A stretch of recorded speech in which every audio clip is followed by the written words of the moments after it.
स्वागत साथियों आप सभी का आपके अपने प्यारे multipurpose channel Pariksha Niketan a unique journey of destination में। जैसा कि आप सब लोग जानते हैं कि हम लोग यहाँ पर जो सीटेट के प्रीवियस ईयर क्वेश्चंस को डिस्कस कर रहे हैं साइंस के सब्जेक्ट के। और पिछले वाली वीडियो में हम लोगों ने 21 दिसंबर का जो पेपर हुआ था 2021 में उसके क्वेश्चंस को डिस्कस किया था और आज हम लोग 22 दिसंबर 2021 के पेपर को डिस्कस करने वाले हैं। ठीक है दोस्तों, तो बढ़ते हैं आज के अपने पहले क्वेश्चन की तरफ। पहला क्वेश्चन है आपके सामने क्या, पदार्थों के गुणधर्म और पदार्थों के उपयोग को दर्शाती हुई निम्नलिखित सारणी का अध्ययन कीजिए और आपको बताना है इनमें से कौन सा सही होगा। एक तरफ यहाँ पर आपके पदार्थों के गुणधर्म दिए गए हैं और दूसरी तरफ उसके उपयोग बताए गए हैं। तो यहाँ पर आपको पढ़ना है, जैसे लिखा है अगाध वर्धनीयता, ठीक है, ये इनमें से किसका गुण है, उच्च गलनांक, ऊष्मा और प्रकाश का सुचालक और प्रबल उच्च ऊष्मा प्रसार गुणांक। तो ये सारे हैं। तो कभी कभी आपके सामने जब ज़्यादा ऑप्शन आ जाएँ और आपको बहुत सारे जो गुणधर्म है पता नहीं होते हैं तो आप ऑप्शन में से उनको चूज करने का प्रयास करें जो आपको पता है। जैसे आप अगर लास्ट वाले ऑप्शन को देखेंगे, इस वाले को, यहाँ पे लिखा है उच्च ऊष्मा प्रसार गुणांक, यानी कि जो टेम्परेचर के प्रति बहुत ही ज़्यादा सेंसिबल है। तो वो कौन होता है, थर्मामीटर होता है। क्योंकि थर्मामीटर में हम क्या करते हैं, जब भी किसी टेम्परेचर को मेजर करना होता है तो बहुत ही आसानी से थोड़ा सा ही जब टेम्परेचर घटता या बढ़ता है तो थर्मामीटर में क्या होता है, डिफ्लेक्शन उत्पन्न हो जाता है और थर्मामीटर आसानी से बता सकता है कि टेम्परेचर बढ़ रहा है या कम हो रहा है। तो उच्च ऊष्मा प्रसार गुणांक का ऑप्शन क्या हो जाएगा, 4 हो जाएगा, यानी ई वाले का 4 आ रहा है। अब यहाँ पे चेक करो ऑप्शन में कौन सा ई वाले का 4 आ रहा है, तो आप यहाँ पर देखेंगे इसमें ई वाले का 4 आ रहा है, तो करेक्ट आंसर हमारा क्या हो जाएगा, सी आ जाएगा। तो जब बहुत सारी चीज़ें आपको पता ना हो तो उनमें से उनको पता करने का प्रयास करें जो आपको पता है और उसके आधार पर आप ऑप्शन को चेक करें और आपका आंसर करेक्ट हो जाएगा। ठीक है दोस्तों, चलिए बढ़ते हैं नेक्स्ट क्वेश्चन नंबर 2 की तरफ। क्वेश्चन नंबर 2 है क्या हमारा, निम्नलिखित में से कौन सा विटामिन वसा में घुलनशील है। वसा का मतलब होता है फैट। और आपको मैंने ट्रिक बताई थी कीड़ा, ये क्या है, कीड़ा है। और कीड़ा आपका क्या होता है, जैसे ये आपके 2 कंटेनर रखे हैं, एक में आपका रखा हुआ है पानी और दूसरे में रखा हुआ आपका फैट, फैट को बोलते हैं वसा। ठीक है, तो जो आपका कीड़ा है नॉर्मल पानी में तो घुलेगा नहीं, ये घुलेगा किसमें, केमिकल कंपाउंड में। केमिकल कंपाउंड यानी कि वसा यानी कि फैट। तो यानी कि विटामिन के और विटामिन ई और विटामिन डी और विटामिन ए, ये 4 आपके ऐसे विटामिन है जो फैट में यानी कि वसा में घुलनशील होते हैं। अब आपका बचा विटामिन बी और सी, ये आपका किस में घुलनशील होता है, पानी में घुलनशील होता है। आप ऐसे भी याद कर सकते हैं, भैंस गई पानी में, तो भैंस से बी और सी ये आपका पानी में घुलनशील है और बकाया जो बचे हुए विटामिन हैं वो आपके फैट में घुलनशील हैं। तो यहाँ पे पूछा गया है कौन सा विटामिन वसा में घुलनशील है, मतलब KEDA। अब देखो KEDA किस में आ रहा है, ADE, यही आपका ऑप्शन सी क्या हो जाएगा, करेक्ट हो जाएगा। जल्दी जल्दी हम लोग प्रैक्टिस करते हैं। तो आप लोग को अगर ये कम समय है और कम समय में आप लोग ज़्यादा अच्छे से रिवीजन करना चाहते हैं तो वीडियो को जरूर देखें और अगर आप हमारे चैनल पर बिल्कुल नए हैं तो चैनल को सब्सक्राइब करें। बढ़ते हैं नेक्स्ट क्वेश्चन नंबर 3 की तरफ। निम्न में से कौन सा कथन पौधों में बाष्पोत्सर्जन के प्रकार का सही प्रकार से व्याख्या करता है। यहाँ पे एक बात हो रही है बाष्पोत्सर्जन की। आप अगर लगातार हमारी वीडियो देख रहे होंगे तो आपने जो पिछले वाला जो पेपर देखा उसमें भी बाष्पोत्सर्जन से क्वेश्चन आया था और उसके पहले जो 20 दिसंबर का सॉल्व किया था उसमें भी बाष्पोत्सर्जन से क्वेश्चन आपका आया हुआ था। तो आप ओवरऑल ये कह सकते हैं कि जो बाष्पोत्सर्जन वाला आपका जो टॉपिक है ये आपको कंप्लीट करके ही जाना है क्योंकि हर शिफ्ट में इसके क्वेश्चन पूछे गए हैं। बाष्पोत्सर्जन क्या होता है, जैसे मान लो ये आपकी पत्ती है, ठीक है, और पत्ती में क्या होता है, छोटे छोटे रंध्र छिद्र होते हैं जहाँ से जिनको, और इन छोटे छोटे रंध्र छिद्रों को कहा जाता है स्टोमेटा। और यहीं से क्या करते हैं, प्लांट क्या करते हैं, बाष्पीकरण की प्रक्रिया को आगे बढ़ाते हैं। अब इनमें से आपको बताना है कि बाष्पोत्सर्जन के बारे में कौन सा सही है। पहले ऑप्शन को पढ़ेंगे, यह पौधों को ठंडा करने में मदद करता है। बिल्कुल सही बात है, क्योंकि ये जो प्लांट के अंदर जो पानी की बूंदें पाई जाती हैं, जो पानी की मात्रा पाई जाती है वो क्या करती है, बाष्पोत्सर्जन प्रक्रिया के द्वारा ये पत्तियों के ऊपर आ जाती है जो कि प्लांट को ठंडा करने में मदद करती है। यानी ऑप्शन ए हमारा क्या हो जाएगा, करेक्ट हो जाएगा। अगला देखिए ध्यान से, यह जल तथा खनिजों के अवशोषण और आवंटन में सहायता करता है। बिल्कुल, जमीन के अंदर जो आपके न्यूट्रिएंट्स पाए जाते हैं, मिट्टी के अंदर जो न्यूट्रिएंट्स पाए जाते हैं उनको एब्जॉर्ब करता है और उनमें से जो आपके अनवांटेड होते हैं उनको क्या करता है, बाष्पोत्सर्जन की प्रक्रिया के द्वारा बाहर निकाल दिया जाता है। यानी ऑप्शन बी भी हमारा करेक्ट है। यह पर्यावरण के साथ गैसों को विनियमन में मदद करता है। ये भी बिल्कुल सही बात है, क्योंकि जब प्लांट फोटोसिंथेसिस प्रक्रिया के द्वारा अपना खाना बनाते हैं तो जो कार्बन डाइऑक्साइड गैस होती है आपके इन्वायरमेंट में, उनको ये क्या करते हैं, एब्जॉर्ब करते हैं और फोटोसिंथेसिस प्रक्रिया के द्वारा जो गैस बनती है यानी कि ऑक्सीजन, इसको क्या करते हैं, ये रिलीज करते हैं। यही क्या होती है, प्रक्रिया होती है। इसी को बोलते हैं गैसों का विनियमन। यानी आप देख पा रहे हैं तीनों के तीनों ऑप्शन क्या है, करेक्ट है। चूंकि यहाँ पे चौथा ऑप्शन शायद मिस टाइप आ नहीं पाया है, तो option A, option B and option C तीनों आपके क्या है, करेक्ट है। ठीक है दोस्तों, पढ़ते हैं नेक्स्ट क्वेश्चन नंबर 4 की तरफ। देखिए क्वेश्चन नंबर 4 क्या है, किसी ईंट द्वारा नियत क्षेत्रफल पर लगाए जाने वाले दाब के संदर्भ में निम्नलिखित में से कौन सा कथन सही है। तो जैसा कि आप जानते हैं कि P बराबर सूत्र होता है F/A। P मतलब क्या होता है, दाब, और दाब बराबर सूत्र होता है आपका बल बटे क्षेत्रफल। क्या होता है भैया, दाब बराबर होता है बल बटे क्षेत्रफल। आपको जैसे पता है, जैसे मान लो ये कोई बॉक्स है आपका और इसका आकार जितना बड़ा होगा, और ये मान लो आपका कोई एक सुई है, ये आपकी क्या है, सुई है, तो अगर किसी एरिया पे आप क्या करेंगे, इसके द्वारा यहाँ पे प्रेशर करेंगे और इसके द्वारा प्रेशर करेंगे, तो आप देख पाएंगे कि इसका एरिया, आपका जो आपका ईंट है इसका एरिया क्या है, ज़्यादा है, और जो आपकी सुई है इसका एरिया क्या है, आपका कम है। ठीक है, अब एरिया कम है, इस कारण से इस पर क्या होगा, दाब ज़्यादा होगा, क्योंकि ये क्या करेगा, बड़े ही आसानी से इस नीचे वाले लेयर पर क्या करेगा, छेद कर सकता है, क्योंकि ये प्रेशर ज़्यादा है। तो आप यहाँ पे देख पा रहे हैं, जैसे ये हमारा फॉर्मूला था P बराबर F/A, यानी P is directly proportional to F। यदि आपका दाब का मान बढ़ाएंगे तो बल का मान भी ऑटोमेटिक बढ़ेगा, और P is inversely proportional to 1/A, यानी कि जितना क्षेत्रफल बढ़ेगा आपका दाब उतना ही कम हो जाएगा, और अगर आपका क्षेत्रफल कम होगा तो दाब का मान उतना ही बढ़ जाएगा। ये आपको चीज़ें कुछ दिमाग में रखनी है। आप पढ़ते हैं क्वेश्चन को। दाब क्षेत्रफल के व्युत्क्रमानुपाती है, यानी कि P आपका इन्वर्सली प्रोपोर्शनल 1/A, यानी ये आपका स्टेटमेंट बिल्कुल सही है। आगे पढ़ेंगे, दाब की दिशा आरोपित बल की दिशा के विपरीत होती है, मतलब कि अगर जैसे ये कोई बॉक्स है, इस पर आप लगा रहे हैं, क्या लगा रहे हैं, दाब लगा रहे हैं, तो आप बताओ जिस डायरेक्शन में आप दाब लगा रहे हैं उसी डायरेक्शन में आपका फोर्स भी अप्लाई होगा। ऐसा तो है नहीं कि प्रेशर आप इस साइड लगा रहे हैं तो फोर्स आपका इस साइड हो जाएगा, ऐसा तो पॉसिबल है नहीं। तो जिस डायरेक्शन में, जिस दिशा में आप बल लगा रहे हैं या जिस दिशा में आप दाब लगा रहे हैं, तो बल की दिशा भी वही होगी, तो विपरीत होती है, ये स्टेटमेंट आपका गलत है। आगे पढ़ेंगे, दाब और बल का मात्रक एक ही होता है, बिल्कुल नहीं होता है। बल का मात्रक आपका न्यूटन होता है, दाब का मात्रक पास्कल होता है, तो यहाँ पर एक ही इनका मात्रक नहीं होता है, तो एक केवल और केवल आपका पहला सही है, यानी ऑप्शन बी हमारा करेक्ट है। बढ़ते हैं नेक्स्ट क्वेश्चन नंबर 5 की तरफ, पढ़िए ध्यान से। सौर लंबी पैदल यात्रा पर गया, पैदल चलते समय याकायाक उसके हाथ किसी झाड़ी से लग गया, उसे डंक लगने का अनुभव हुआ और उसके हाथ में खुजली होने लगी। तुरंत ही अनुदेशक महोदय ने पास के किसी एक पौधे से पत्ती ली और उसे मसला और फिर उसके रस को हाथ के प्रभावित क्षेत्र पर रगड़ा, मतलब जहाँ पर उसको डंक जैसा लगने का महसूस हुआ था। उस डंक का तथा उस पत्ती के रस की रासायनिक प्रकृति निम्नलिखित में से क्या हो सकती है। आप लोगों को जो मैंने चैप्टर पढ़ाया था दैनिक जीवन में प्रयोग होने वाली चीज़ है, उनमें वहाँ पर मैंने आपको एसिड और बेस के बारे में बताया हुआ था कि जो अम्ल होता है, यानी कि जो एसिड होता है, जब ये किससे अभिक्रिया करता है, क्षार से अभिक्रिया करता है, तो किसका निर्माण करता है, लवण का निर्माण करता है। यानी एसिड और बेस के रिएक्शन के बाद फॉर्म जो आपका सॉल्ट बनता है, ये जो प्रक्रिया होती है इसको कहा जाता है न्यूट्रलाइजेशन रिएक्शन। क्या कहा जाता है भैया, न्यूट्रलाइजेशन रिएक्शन। यानी कि एसिडिक चीज़ों को अगर आपको क्या करना है, बैलेंस करना है, तो आप उसकी रिएक्शन किससे करा दें, बेस से करा दें। अब जो डंक होता है, जो उसको डंक जैसा अनुभव हुआ है, वो डेफिनेटली उसमें खुजली हो रही है, तो इसका मतलब एसिडिक नेचर का होगा, और चूंकि उस एसिडिक नेचर को कम करने के लिए वहाँ पर जो उन्होंने पत्ती रगड़ी वो किस नेचर की होगी, बेसिक नेचर की होगी, क्षार होगी, तभी तो क्या होगा, न्यूट्रल हो जाएगा कि नहीं हो जाएगा आपका, ठीक है, यानी कि आपका उदासीन हो जाएगा। तो यानी कि जो आपका डंक होगा वो उसकी प्रकृति होगी आपकी अम्लीय, और जो पत्ते का रस उसने लगाया हुआ है उस पर, उसकी प्रकृति होगी क्षारीय। और यही अम्ल और क्षार आपस में मिलकर के लवण का निर्माण करते हैं, और अम्ल और क्षार से मिलकर जो लवण का निर्माण होता है, इस प्रक्रिया को उदासीनीकरण अभिक्रिया या न्यूट्रलाइजेशन रिएक्शन कहा जाता है। ठीक है दोस्तों, तो बढ़ते हैं नेक्स्ट क्वेश्चन नंबर 6 की तरफ। क्या है, व्हेल, शार्क, डॉल्फिन और मछली सभी जलीय जीव हैं, निम्न में से कौन सा कथन उनके श्वसन तंत्र का है सही प्रकार से वर्णन करता है।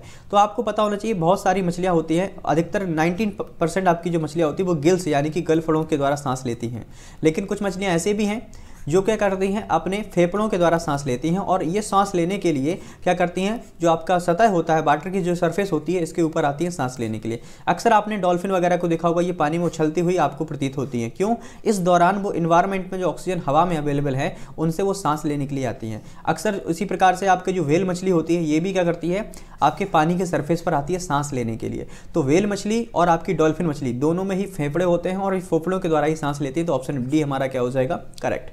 बढ़ते हैं नेक्स्ट क्वेश्चन नंबर 7 पर। क्वेश्चन नंबर 7 क्या है, मानव उत्सर्जन तंत्र में अपशिष्ट मतलब कि जो वेस्ट पार्ट होता है उसको निकालने के लिए कौन से चरणों का सही क्रम होगा। जैसे कि आप जानते हैं कि आपका यहाँ पे लगा होता है लीवर ऊपर वाली साइड में, और लीवर से ही उत्सर्जन होता है यूरिया का, जो कि एक बेस्ट मटेरियल है।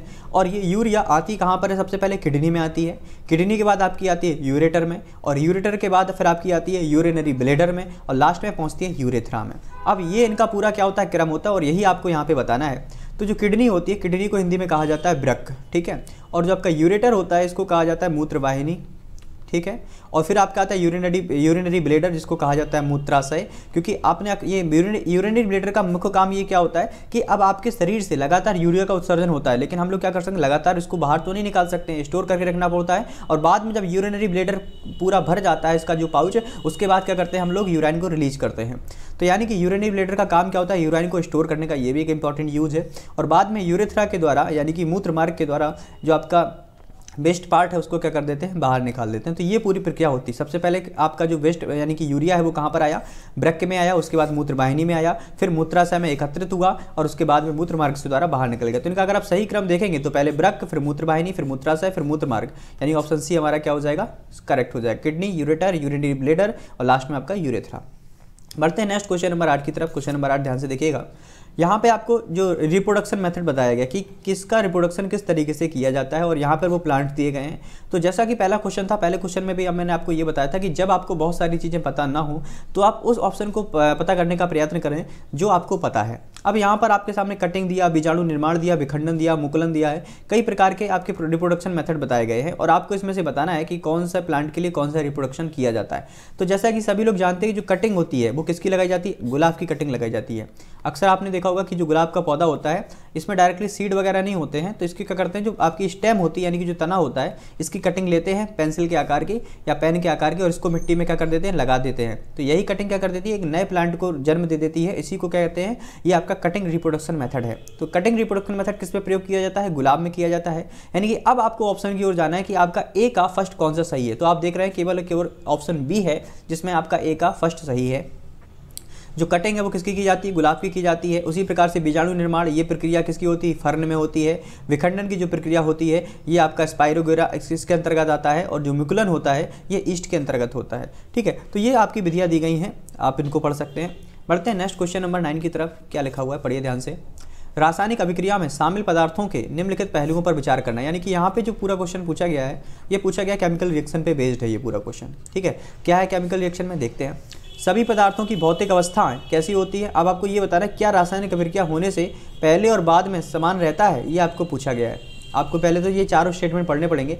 सभी पदार्थों की भौतिक अवस्थाएं क्या समान रहती हैं, बिल्कुल नहीं रहती हैं। जैसे कोई पदार्थ ठोस अवस्था में है, कोई अगर द्रव अवस्था में है, कोई गैस अवस्था में है, तो सभी पदार्थों की जो भौतिक अवस्थाएं हैं यानी कि जो फिजिकल स्टेट है वो एक जैसी नहीं हो सकती हैं। ऑप्शन बी पढ़ेंगे, सभी पदार्थों के अणुओं की संख्या बराबर होती है, बिल्कुल नहीं होती है। सबके जो आपके मॉलिक्यूल्स होते हैं, मॉलिक्यूल्स को कहा जाता है अणु। ठीक है, अब सभी प्रकार के मॉलिक्यूल्स होते हैं, उनके अणुओं की संख्या अलग अलग होती है। ठीक है, आगे पढ़ेंगे। प्रत्येक पदार्थ के परमाणुओं की संख्या क्या होती है, समान होती है। हाँ, ये बिल्कुल सही है। जैसे आपने कोई एक प्रकार का आपका मटेरियल ले लिया तो उसके अंदर जो आपके एटम्स पाए जाएंगे उनकी संख्या क्या होगी, बिल्कुल समान होगी, यानी ऑप्शन सी करेक्ट है। पदार्थों के सभी परमाणुओं का द्रव्यमान का योग क्या ये समान रहता है, बिल्कुल सही है। जैसे कहने का मतलब ये है, आपने एग्जाम्पल लिया वाटर और यहाँ पे लिख दिया आपने आइस और यहाँ पे आपने लिख दिया वेपर। वेपर का मतलब क्या होता है, भाप। तो ये आपका पानी है, ये आपकी बर्फ़ है और ये आपका क्या है, भाप है। तो ये तीनों ही इनकी भौतिक अवस्थाएं भले अलग हैं, लेकिन अगर इनके केमिकल फॉर्मूले पर जाएंगे तो इसको भी H2O बोला जाता है, इसको भी H2O बोला जाता है और इसको H2O बोला जाता है। तो इनका जो आपका परमाणु का द्रव्यमान होगा वो सभी में बराबर होगा कि नहीं होगा। ठीक है, इनमें परमाणु की संख्या बराबर होगी कि नहीं होगी। तो यानी सी और डी आपका करेक्ट हो जाएगा। तो ये आपका करेक्ट है, ऑप्शन सी। बढ़ते हैं नेक्स्ट क्वेश्चन नंबर 10 पर। क्या है क्वेश्चन नंबर 10, जब कोई धातु अम्ल से अभिक्रिया करती है तब एक गैस उत्पन्न करती है। इस गैस के संदर्भ में निम्न में से कौन सा कथन सत्य है। आप यहाँ पे ध्यान से देख पा रहे हैं, यहाँ पे बात हो रही है एसिड की यानी कि अम्ल की। और जैसा कि आप जानते हैं कि एसिड में कौन सा आयन पाया जाता है, H+ आयन पाया जाता है। तो यहाँ से गैस कौन सी रिलीज होगी, आपकी हाइड्रोजन गैस रिलीज होगी। कैसे, एक हम आपको एग्जाम्पल से बताते हैं। जैसे हमने यहाँ पर कोई एक मेटल ले लेते हैं, जैसे आपके अकॉर्डिंग मैंने कोई भी मेटल लिया, सोडियम ले लिया, इसकी रिएक्शन करा रहे हैं हम H2SO4 यानी कि एक एसिड से, सल्फ्यूरिक एसिड से। और जब Na और SO4 से रिएक्शन करेगा तो बनेगा आपका Na2SO4 और साथ ही साथ में आपकी हाइड्रोजन गैस क्या होगी, रिलीज होगी। और जब ये हाइड्रोजन गैस एयर के कांटेक्ट में आती है तो ये क्या करती है, पॉप साउंड से क्या होती है, जलती है। और इसी कारण से इसमें कौन सी ध्वनि निकलती है, पॉप की ध्वनि निकलती है, पिट पिट की आवाज़ आती है। तो जब कोई धातु अम्ल से अभिक्रिया करती है तो पॉप की ध्वनि के साथ जलती है और एक्चुअली में वह गैस कौन सी होती है, हाइड्रोजन गैस होती है। तो ऑप्शन सी हमारा करेक्ट हो जाएगा। बढ़ते हैं नेक्स्ट क्वेश्चन नंबर 11 पर। क्या है, ध्यान से पढ़िएगा। एक व्यक्ति ने X को खाना पकाने के लिए ईंधन के रूप में उपयोग में लिया है। स्पेशली ये ध्यान रखना कि ईंधन कई प्रकार के होते हैं, रॉकेट चलाने का अलग ईंधन होता है, खाना पकाने का अलग ईंधन होता है। तो यहाँ पे खाना पकाने की बात हो रही है। ठीक है, उपयोग के लिए खरीदा। ईंधन के रूप में उपयोग करने के लिए X जो आपका ईंधन है उसमें निम्नलिखित में से कौन से गुण होने चाहिए। जैसे आप अगर बात माने मेरी कि जब भी आप कोई भी क्या करते हैं, इस प्रकार का ईंधन खरीदते हैं जो कि आपका क्या हो, आसानी से खाना बनाने में मदद करे, तो पहली बात तो यहाँ पे पहला ऑप्शन पढ़ेंगे, निम्न ज्वलन ताप और सस्ता होना चाहिए। ये बात तो बिल्कुल सही है, क्योंकि खाना एक हमारी बेसिक नीड है जिसका हम दैनिक जीवन में भरपूर प्रयोग करते हैं। ठीक है, बिना खाने के रहा नहीं जा सकता है। तो इसीलिए जो आप ईंधन प्रयोग कर रहे हैं, पहली बात तो उसमें कौन सी क्वालिटी होनी चाहिए, ईंधन आपका सस्ता होना चाहिए। साथ ही साथ में निम्न ज्वलन ताप, इसको समझिए पहले आप। यानी कि निम्न ज्वलन ताप का मतलब होता है बहुत, इस पर जो जलने की पावर है बहुत ही कैसी होनी चाहिए, निम्न होनी चाहिए, मतलब बहुत ही छोटे ही टेम्परेचर पर जो आपका ईंधन है वो क्या करे, बर्न होना स्टार्ट कर दे। जैसे मान लो आप बहुत बड़ी, मान लो कोई लकड़ी लेके आए जो बहुत कठोर है, ठीक है, और अगर वो लकड़ी जलने में ही मान लो आपका 1 लीटर मिट्टी का तेल लगे या 1 लीटर पेट्रोल लगी, तो वो ईंधन फिर आपका सस्ता कैसे हो जाएगा। जैसे हमारे घरों में जो एलपीजी गैस होती है, एलपीजी गैस क्या होती है, एक तो सस्ती भी होती है और साथ ही साथ में ये छोटी सी चिंगारी के कारण ही क्या करती है, आग पकड़ना स्टार्ट कर देती है, यानी कि उसका जो ज्वलन ताप है बहुत ही लो है। तो निम्न ज्वलन ताप और सस्ता होना चाहिए, यानी पहला स्टेटमेंट तो सही है। आगे क्या है, उच्च कैलोरी मान तथा निम्न ज्वलन ताप। देखो निम्न ज्वलन ताप तो हमारा सही है, अब उच्च कैलोरी मान को समझते हैं। यानी उच्च कैलोरी का मान का मतलब ये होता है कि वो चीज़ जब वो आपका जो ईंधन है जब आपका जले तो क्या करे, ज़्यादा मात्रा में एनर्जी को रिलीज करे, ज़्यादा मात्रा में एनर्जी को रिलीज होगा तो हमारा खाना जल्दी पक जाएगा, यानी कि जो हमारी क्रियाएं हैं वो जल्दी जल्दी हो जाएंगी। तो आपका पहले बात तो सस्ता होना चाहिए, उच्च कैलोरी मान होना चाहिए, लेकिन उसके जो जलने का तापमान है वो लो होना चाहिए। ए और बी दोनों सही है। अगर हम ऑप्शन पर ध्यान देखेंगे 2-2 का कॉम्बिनेशन दिया गया है और ए और बी दोनों सही है, तो ऑप्शन फर्स्ट हमारा करेक्ट हो जाएगा। बढ़ते हैं नेक्स्ट क्वेश्चन नंबर 12 की तरफ। देखिए भैया 12 क्वेश्चन नंबर क्या है, हम लोग यहाँ पे तेज़ी से रिवीजन, रैपिड रिवीजन कर रहे हैं। अगर आप लोग इनमें से फिर भी किसी कोई डाउट होता है कमेंट बॉक्स में तुरंत पूछ सकते हैं हमसे। चलिए बढ़ते हैं, अगला क्वेश्चन क्या है 12वां। आसवन संयंत्र में जल में पोटेशियम परमैंगनेट को मिलाने का क्या उद्देश्य होता है। पहले तो आपको क्वेश्चन समझ में आना चाहिए। क्वेश्चन में कहा गया है आसवन संयंत्र, क्या कहा गया भैया, आसवन संयंत्र। आसवन संयंत्र क्या होता है, इसको बोलते हैं डिस्टिलेशन प्रोसेस। जो आपकी डिस्टिलेशन का पूरा आपका प्लांट लगा होता है उसको कहा जाता है आपका आसवन संयंत्र। अब ये डिस्टिलेशन प्रोसेस क्या होती है, एक्चुअली में जो बड़े बड़े शहर होते हैं, बड़े बड़े शहरों में जो पानी आता है वो स्पेशली का जो, और खास करके जब नदियों के पास कोई आपका शहर होता है तो वहाँ पे नदियों का जो पानी होता है, पानी की आपूर्ति करने के लिए नदियों के पानी को ही फिल्टर किया जाता है बड़े बड़े प्लांट्स में। और उस जब आपका नदी का पानी आता है उसमें बहुत कई प्रकार की अशुद्धियाँ होती हैं, तो वहाँ पर अशुद्धियों को अलग अलग तरीकों से अलग किया जाता है। और स्पेशली जो आपका पोटेशियम परमैंगनेट यानी KMnO4 मिलाया जाता है, इसको पानी में मिलाने का जो मुख्य उद्देश्य होता है कि जो वहाँ पे कार्बनिक कंपाउंड की जो अशुद्धियाँ हैं उनको क्या किया जा सके, दूर किया जा सके। तो KMnO4 का मिलाने का मुख्य उद्देश्य ये होता है कि कार्बनिक अशुद्धियों को वहाँ से हटाया जाए। ऑप्शन सी हमारा करेक्ट हो जाएगा। बढ़ते हैं क्वेश्चन नंबर 13 की तरफ। नीचे दिए गए कथनों को पढ़िए और सही विकल्प का चयन कीजिए। कभी आपका पहला कथन क्या है, एक विद्युत परिपथ में स्विच यानी कि जो आपका स्विच होता है विद्युत धारा का स्रोत होता है, बिल्कुल नहीं होता है। धारा का स्रोत होता है, कोई बैटरी हो सकता है, आपका ट्रांसफार्मर हो सकता है। स्विच का काम केवल और केवल इतना होता है कि जो आपका इलेक्ट्रिक करंट आ रहा है इसको आगे लेके जाना है या इसको आगे ब्लॉक करना है, ये इसका काम होता है। तो ऑप्शन ए तो आपका क्या हो जाएगा, करेक्ट। इनकरेक्ट। रीजन समझते हैं, जब स्विच खुला होता है तब सिरों के बीच वायु विच्छेद विद्युत के प्रवाह को रोकता है, बिल्कुल सही है। जैसे मान लो ये आपका एक स्विच है, ठीक है, ये आपका यहाँ से करंट आ रहा है और यहाँ से करंट को आगे जाना है, लेकिन अगर ध्यान देखेंगे यहाँ पर आप देखो बीच में क्या भरी हुई है, एयर भरी हुई यानी हवा भरी हुई है। और क्योंकि ये आपका जो स्विच है वो भी खुला है, और अगर आपका स्विच खुला है तो इसका मतलब क्या, इलेक्ट्रिसिटी इसमें फ्लो हो रही है, नहीं हो रही है। यहाँ पे उल्टा होता है, मतलब खुला होने का मतलब क्या है, ये आपस में सर्किट अभी आपका ब्रेक है, टूटा हुआ है, यहाँ पे आपस में टकराए नहीं है, तो इस कारण से इलेक्ट्रिसिटी आपकी नहीं जा रही है। और जब यहीं पर आपके स्विच आपस में क्या हो जाए, टकरा जाए, यानी कि इलेक्ट्रिसिटी का जो फ्लो है कंटिन्यू बना रहे, तो अब आपका जो आपका स्विच है वो क्या है, आपका क्लोज है, और क्लोज होने के कारण से यहाँ पे इलेक्ट्रिसिटी क्या हो सकती है, आसानी सप्लाई हो सकती है। तो यानी कि जो यहाँ पे एयर थी ये क्या करती थी, विद्युत के प्रवाह को रोकने का काम करती है, क्योंकि साधारण ताप पर जो हवा है ये विद्युत का कुचालक होती है। तो यानी कि ऑप्शन जो आपका रीजन है ये बिल्कुल सही है। तो ऑप्शन ए गलत है लेकिन आर सही है, ऑप्शन 3 की ओर जाएंगे। ठीक है दोस्तों, बढ़ते हैं नेक्स्ट क्वेश्चन नंबर 14 की तरफ। किसी हल्की और भारी वस्तु की गतिज ऊर्जा बराबर है, उनके वेग के संबंध में निम्न से कौन सा कथन आपका सत्य होगा।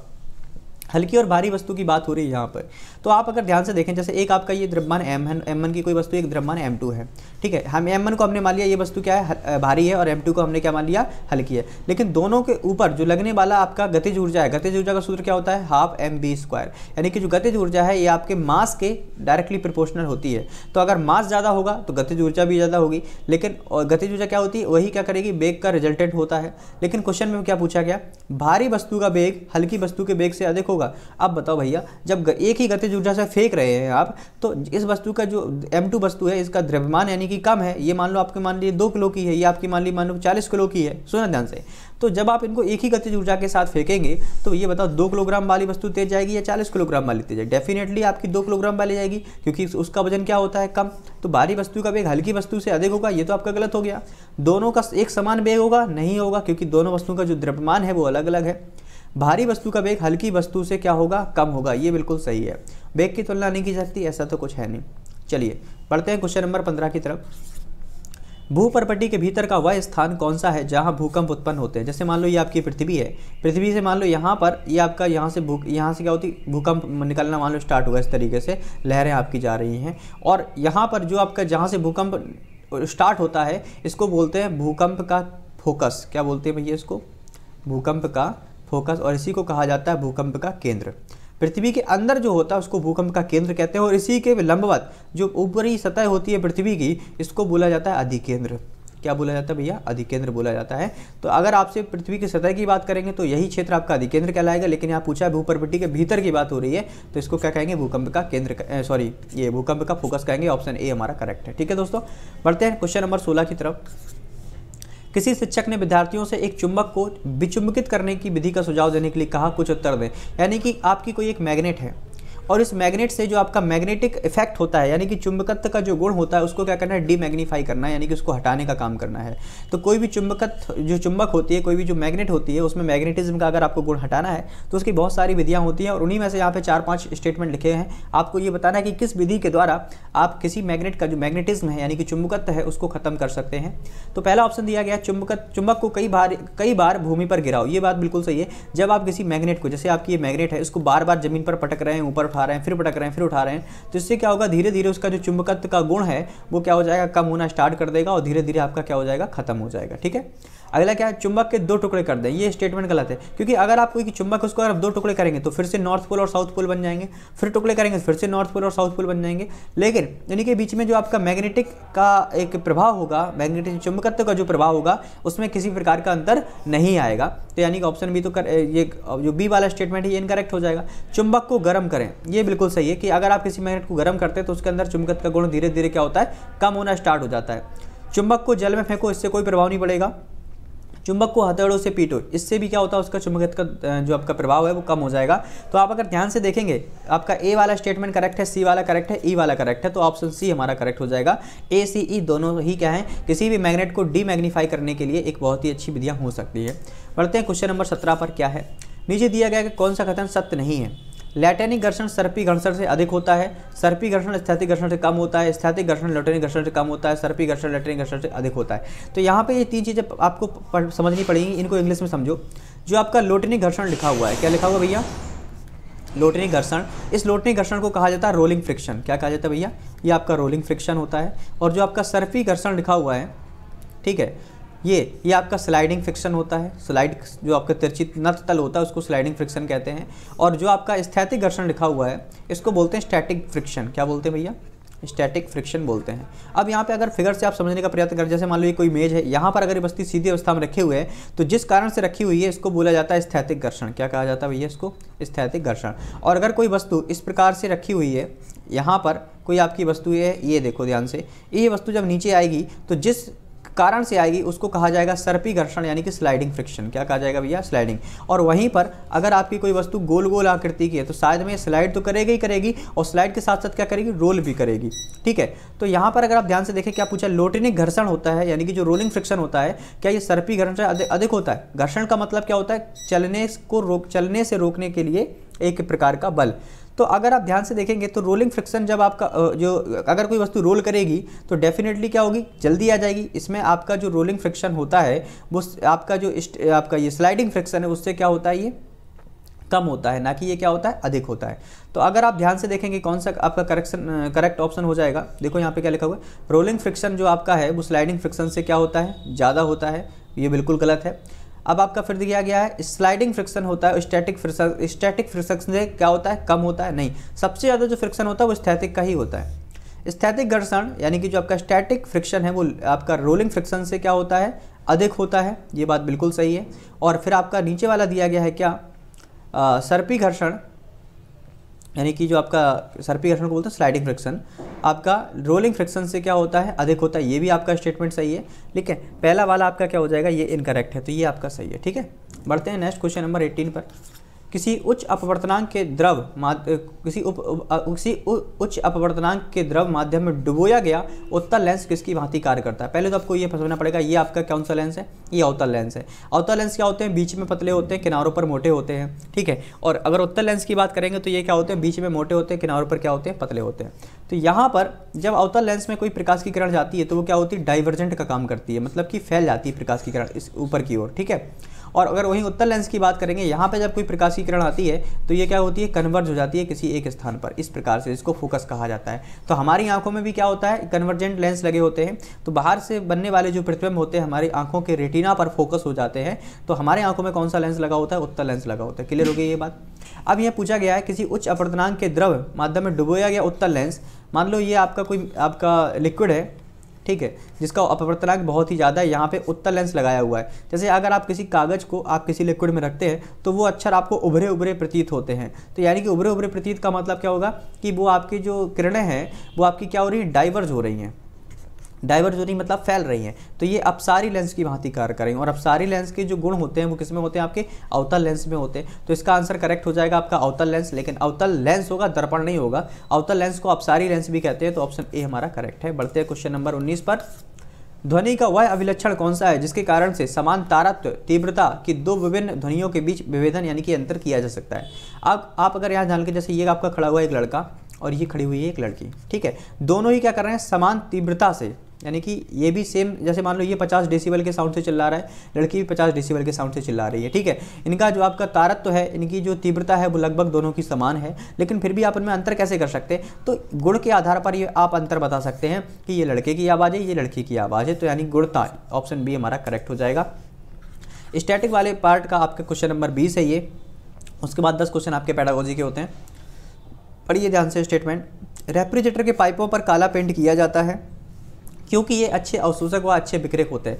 अवशोषक का मतलब क्या होता है, जो बहुत ही अच्छे से हीट को क्या कर सकते हैं, एब्जॉर्ब कर सकें, ठीक है। और यहाँ पे विकिरक का मतलब क्या होता है, बहुत ही जल्दी क्या कर सकें, उनको रिलीज कर सकें। विकिरण रिलीज करने की भी पावर इनमें बहुत ही ज़्यादा होती है। जैसे अगर आप रेतीले क्षेत्र में जाएं, जो आपकी रेत होती है वो भी इसका सबसे बढ़िया उदाहरण है, क्योंकि रेत दिन में जब धूप पड़ती है तो ये रेत बहुत जल्दी आपकी गर्म हो जाती है, और रात में जब आपकी धूप नहीं होती तो बहुत जल्दी आपकी ठंडी भी हो जाती है। तो रेत एक सबसे बढ़िया उदाहरण है आपका किसका, एक अच्छे अवशोषक का और एक अच्छे विकिरक का, ठीक है। लेकिन खैर यहाँ पे जो आपका कथन है वो क्या है, रेफ्रिजरेटर के पाइप होते हैं उनमें काला पेंट किया जाता है, तो उसका सबसे बड़ा रीज़न यही है क्योंकि वो अच्छे अवशोषक होते हैं और अच्छे विकिरक भी होते हैं। जैसे आपने छाता भी देखा होगा, ऊपर काला होता है, नीचे हल्का चमकदार होता है। तो ये भी कई सारे एग्जाम्पल हो सकते हैं। तो इसका ए और आर दोनों सही है और आर ए की सही व्याख्या भी करता है। अब पेडागोजी वाले सेक्शन पर आते हैं। क्वेश्चन नंबर 21 को देखें क्या है। अपनी विज्ञान की कक्षा के विषय में ऊष्मा तथा तापमान के शिक्षण में अन्वेषण अधिगम का उपयोग करते हुए योजना का क्रम दीजिए। मतलब सबसे पहले आप क्या करेंगे, ठीक है। तो इनका क्रम क्या होगा, ए वाला स्टेटमेंट पहले आएगा, बी वाला या सी वाला, पहले पढ़ेंगे इनको तब समझ में आएगा। विद्यार्थियों को विभिन्न वस्तुओं में से ऊष्मा के प्रवाह की दिशा को संबंधित निष्कर्ष निकालने को कहें। अब ये बताओ, निष्कर्ष वाला जो पोर्शन होगा ये तो सबसे लास्ट में आएगा, ये स्टार्टिंग में तो आ नहीं सकता। तो यानी ए वाला तो आपका सबसे लास्ट हो जाएगा। यानी यहाँ से हमारे दो क्वेश्चन जो आपके ऑप्शन है फर्स्ट और फोर्थ वाला, ये एलिमिनेट हो जाते हैं। अगला पढ़ें। विद्यार्थियों को यह खोज करने दीजिए कि क्या होगा जब वे गर्म जल के भरे एक पात्र को ठंडे जल से भरे पात्र के भीतर रखेंगे। अगला क्या है, विद्यार्थियों को ऊष्मा तथा तापमान से संबंध की व्याख्या करने को कहें। तो ऊष्मा तथा तापमान के संबंध में व्याख्या तो तब करेंगे जब वो एक प्रैक्टिकल करेंगे गर्म और ठंडे को मिलाने वाला। तो जो बी वाला होगा ये सबसे पहले होगा, बी के बाद फिर वो सी करेंगे और उसके बाद लास्ट में क्या निकालेंगे, रिजल्ट निकालेंगे। तो बी सी ए, ऑप्शन सी हमारा करेक्ट हो जाएगा, ठीक है। पढ़ते हैं क्वेश्चन नंबर 22 की तरफ। विद्यार्थियों में सृजनात्मकता से मतलब यहाँ पे किससे, क्रिएटिविटी से है। विद्यार्थियों में सृजनात्मकता यानी कि क्रिएटिविटी के पोषण के लिए एक शिक्षक को किसके अतिरिक्त अन्य सभी कार्य करने चाहिए। यानी कि आपसे यहाँ पे निगेटिव वाला यानी क्या नहीं करना चाहिए वो आपसे पूछा गया है। छात्रों को नियत तरीके से उत्तर गठन के लिए प्रोत्साहित करना है। भैया अगर क्रिएटिविटी की बात हो रही तो एक किसी पार्टिकुलर एक मेथड से आप बच्चे को उत्साहित नहीं कर सकते हैं। नियत तरीके का तो फिर तो यही हो गया कि जो टीचर पढ़ा रहा वैसे इसका आंसर दे दो। तो यहाँ पे कोई भी प्रकार की क्रिएटिविटी नहीं होगी और आपसे निगेटिव वाला स्टेटमेंट पूछा गया था, तो ऑप्शन 1 ही हमारा करेक्ट हो जाएगा, आगे बढ़ने की जरूरत भी नहीं है। बढ़ते हैं क्वेश्चन नंबर 23 पर। एक जांच आधारित कक्षा 8 में जिसमें समतल दर्पण में प्रतिबिंब बनने की प्रक्रिया का परिचय दिया जाना है, निम्नलिखित में से कौन सा चरण अन्य चरणों से पहला आएगा। मतलब कि यहाँ पे 4 जो स्टेप्स दिए गए हैं, लेकिन इसमें पूछा सबसे पहला स्टेप आपका कौन सा होगा। चलिए पढ़ते हैं। छात्र किरण आरेख बनाते हैं जिसमें वस्तु से दर्पण तक और दर्पण से अवलोकनकर्ता तक प्रकाश के पथ को दर्शाया गया है। तो ये छात्र हैं वो किरण आरेख तो बाद में बनाएंगे, उससे पहले भी कुछ ना कुछ करेंगे कि नहीं करेंगे। चलिए आगे देखते हैं। छात्र दर्पण के सम्मुख विभिन्न स्थितियों पर बहुत सी वस्तुओं को रखते हैं और उनके प्रतिबिंब का क्या करते हैं, अवलोकन करते हैं। ये देखो हमारा सही। तो सबसे पहले जब कोई स्टूडेंट आगे का काम करता है पहले ऑब्जर्वेशन करता है, ऑब्जर्व करेगा, ऑब्जर्व करने के बाद चीज़ों का निर्माण करेगा, फिर लास्ट में आपकी कोई प्रक्रिया बनेगी। ठीक है, तो यहाँ पे और जो लिखा है परिवर्तनों के नियमों की परिभाषा व्याख्या शिक्षक द्वारा प्रदान की जाती है। ये तो आपको परिभाषा से तो दूर ही रहना है। आप जब बात करेंगे किसी भी इंट्रोडक्शन की, तो सबसे पहले बच्चा ऑब्जर्व करेगा। तो यहाँ पे पहला चरण ही पूछा गया, ऑप्शन बी हमारा करेक्ट हो जाएगा। बढ़ते हैं क्वेश्चन नंबर 24 पर। क्या है, ध्यान से देखिएगा।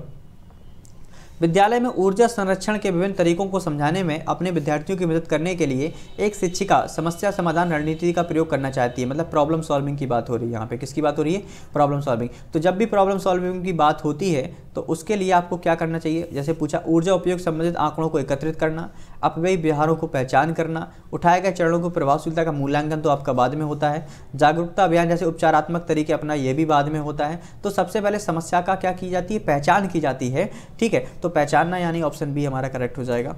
क्वेश्चन नंबर 25 क्या है, बीजों के अंकुरण पर आधारित एक अनुसंधानात्मक का मतलब होता है इन्वेस्टिगेबल, जहाँ पे आप क्या कर सकते हैं बच्चा, इन्वेस्टिगेशन किया कर सकता है। ठीक है, उसकी बात हो रही है। एक मिनट, इन्वेस्टिगेशन गतिविधि में छात्र छात्राओं को शामिल करते हुए शिक्षिका निम्न प्रश्न पूछती है। आपको पूछना है निम्न के में से कौन से इन प्रश्नों द्वारा विकसित हो रहे हैं। यदि हम जल की मात्रा दोगुनी कर दें तो वे कितने बढ़ेंगे। ठीक है, प्रति सप्ताह वे कितने बढ़ते हैं, ये तो प्रति सप्ताह वो कितने बढ़ते हैं, ये आप किसी चीज़ पर निष्कर्ष पे पहुंच रहे हैं। किस पर पहुंच रहे हैं, निष्कर्ष पे पहुंच रहे हैं। यदि हम जल की मात्रा दोगुनी कर दें तो वो कितने बढ़ेंगे, ये एक परिकल्पना पर डिपेंड करता है कि आपने पहले से बना ली, एक हाइपोथेसिस बना ली कि एक दिन में कोई पौधा इतना बढ़ रहा है तो 2 दिन में कितना बढ़ेगा। ठीक है, तो एक परिकल्पना पर डिपेंड वाला क्वेश्चन है। तो परिकल्पना और निष्कर्ष दोनों चीज़ें निकल रही है, तो ऑप्शन सी हमारा करेक्ट हो जाएगा। बढ़ते हैं क्वेश्चन नंबर 26 पर। नीचे दिए गए कथनों पर विचार कीजिए, सही विकल्प का चुनाव कीजिए। कथन क्या है आपका, शिक्षक को प्रत्येक वैज्ञानिक संकल्पना यह मानते हुए पढ़ानी चाहिए कि विद्यार्थी कुछ नहीं जानते। गलत है, क्योंकि विद्यार्थी क्या होता है, अपने ज्ञान का स्वयं निर्माता होता है और उसके आसपास जो घटनाएं घटित हो रही हैं उन घटनाओं से वो कहीं ना कहीं संबंध रखता है। ठीक है, और आसपास घटनाओं से जब वो संबंध रखता है तो डेफिनेटली उसको कुछ ना कुछ उसके अनुभव रहे होंगे। तो ऐसा आप बिल्कुल नहीं कह सकते कि बच्चा कुछ नहीं जानता। तो ए स्टेटमेंट तो आपका गलत है। अब रीजन वाले स्टेटमेंट को पढ़ते हैं।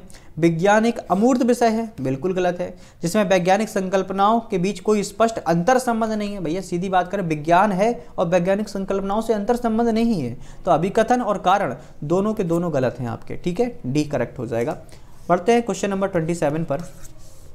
एक अनुसंधानात्मक परियोजना के बाद ऐसे प्रश्नों को पूछा जाना कि क्या आप अपनी धारणाओं के पूर्व परीक्षण के लिए एक भिन्न एवं बेहतर मार्ग सोच सकते हैं, तो विद्यार्थियों के निम्न में से किसमें मदद कर सकता है। आप यहाँ विद्यार्थियों को अपनी धारणाओं के पूर्व परीक्षण के लिए, ये देखो, तो यहाँ पे कंपैरेटिव स्टडी की बात हो रही है। किसकी बात हो रही है भैया, कंपैरेटिव स्टडी की बात हो रही है कि विद्यार्थी के जो पूर्व परीक्षण है उनमें अब के बेहतर मार्ग क्या सोच सकते हैं। तो यानी कंपैरेटिव स्टडी की बात हो रही है, आलोचनात्मक अनुचिंतन, यानी ऑप्शन ए हमारा सही हो जाएगा। बढ़ते हैं 28 पर। शिक्षक ने कक्षा में निम्नलिखित प्रश्न पूछते हुए क्या विषय पढ़ाना यह बताए बिना, मतलब कि क्या पढ़ाना है आज, इसको बताए बिना डायरेक्ट टीचर क्या आता है, क्लास में एंटर करता है और क्वेश्चन पूछता है बच्चों से। चक्रवात के विषय का परिचय दिया। क्या तुमने समाचारों में 2021 में पश्चिम बंगाल और उड़ीसा के भारी वर्षा के विषय में सुना है। क्या आप में से किसी ने यास के बारे में सुना है, यास जो कि एक चक्रवात का नाम है। शिक्षक का अभ्यर्थियों से यह प्रश्न पूछने का उद्देश्य क्या था, यानी पर्पज क्या था भैया जब ये क्वेश्चन पूछा गया टीचर के द्वारा स्टूडेंट की क्लास में। तो सीधा सीधा मतलब ये होता है कि बच्चे अलर्ट हो जाएं, उनके अंदर जागने की इच्छा हो और बच्चे बहुत ही आनंदपूर्वक इन कुछ चीज़ों को समझ सकें। तो विषय को प्रासंगिक बनाना, ये इसका करेक्ट आंसर हो जाएगा। 29 पर बढ़ते हैं। क्या है, निम्नलिखित में से कौन सी विशेषताएं वैज्ञानिक स्वभाव के आवश्यक घटक हैं। तो सबसे पहला तो खुली सोच, बिल्कुल सही है, ओपन थिंकिंग। जब बच्चा फ्री माइंडेड होकर के सीखेगा तभी उसके दिमाग में नए विचार आएंगे और वो नए क्रिएटिव तरीके से चीज़ों को सॉल्व कर पाएगा, आगे की चीज़ों को समझ पाएगा। अगला क्या है, संशयता। संशयता का मतलब होता है डाउटफुलनेस। जब बच्चा क्या करेगा, अलग अलग चीज़ों पर डाउटफुल रहेगा, उन चीज़ों को संशय करे, ऐसा क्यों होता है, ऐसा ही क्यों होता है, तब जाकर के उसके अंदर वैज्ञानिक प्रकृति का जन्म होता है। और यहाँ पर जब आप ऑप्शन को देखेंगे 2-2 का कॉम्बिनेशन दिया गया है और ए और बी आपके सही हो चुके हैं, तो ऑप्शन सी हमारा करेक्ट है। आज का लास्ट क्वेश्चन आपका जो 22 दिसंबर का पेपर हुआ था उसका लास्ट क्वेश्चन क्या है, सही वाक्य का चयन करें। विज्ञान तर्क और कल्पनाओं का मिश्रण है, ये तो आपका सही है, लेकिन आगे भी पढ़ते हैं। विज्ञान एक प्रक्रिया है, उत्पाद नहीं है, गलत। विज्ञान में प्रयोग ही सब कुछ है, नहीं, इसकी कुछ हाइपोथेसिस भी होती है। सिर्फ विज्ञान विद्यार्थियों में मूल्यों का विकास कर सकता है, नहीं। तीनों के तीनों नेगेटिव हैं, करेक्ट ऑप्शन क्या हो जाएगा, डी हो जाएगा। तो दोस्तों ये आप लोगों ने 22 दिसंबर पेपर को सॉल्व किया। आई थिंक आप लोगों ने बहुत ही अच्छे सेशन को एंजॉय किया होगा। हमने बहुत ही कम समय में इन 30 के 30 क्वेश्चन को डिस्कस किया है, और आगे भी अगले पेपर, कल के जो अगली वीडियो आएगी उसमें हम अगले पेपर को सॉल्व करेंगे। तो आप लोग तैयारी को अपने बेहतर बनाए रखें, और अगर आप हमारे चैनल पर नए हैं तो चैनल को सब्सक्राइब करें। मिलते हैं दोस्तों अगले वीडियो में, तब तक के लिए take care, thank you, bye bye.